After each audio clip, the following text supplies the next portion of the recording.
కడప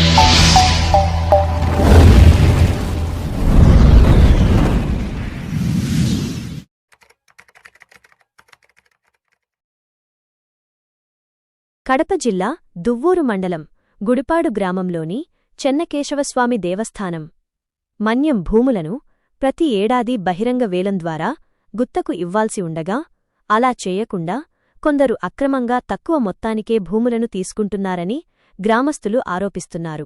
పారదర్శకంగా వేలం నిర్వహిస్తే దేవస్థానానికి సంవత్సరానికి లక్షల రూపాయల ఆదాయం వచ్చే అవకాశం ఉన్నప్పటికీ అక్రమాల కారణంగా దేవస్థానానికి భారీ ఆదాయ నష్టం జరుగుతోందని వారు పేర్కొన్నారు. ఈ వ్యవహారంపై దేవాదాయ శాఖ అధికారులు వెంటనే స్పందించి సమగ్ర విచారణ చేపట్టి మన్యం భూములను బహిరంగ వేలం ద్వారా కేటాయించేలా చర్యలు తీసుకోవాలని గ్రామస్తులు డిమాండ్ చేస్తున్నారు.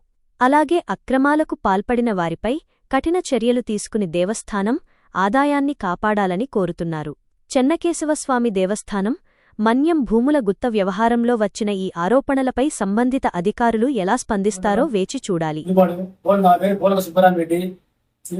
గుడిపాడు గ్రామంలో 26 ఎకరాల చెట్లు చెన్నకేశ్వర స్వామి మాన్యం ఉంది.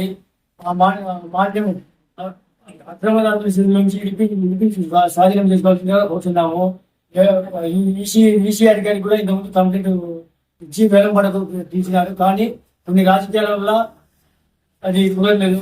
రాజకీయాలు ఖచ్చితంగా తీసుకొని వేలం నిర్వహించగలిగా కోరుతున్నాము. ఆ ధర్మంగా నుండి స్వాధీనం చేసుకుని అది వేలం పడ జరపవలసిందిగా కోరుతున్నాము. ఆ పొలం గుర్తించిన సంవత్సరానికి 6 లక్షల రూపాయలు వస్తుంది.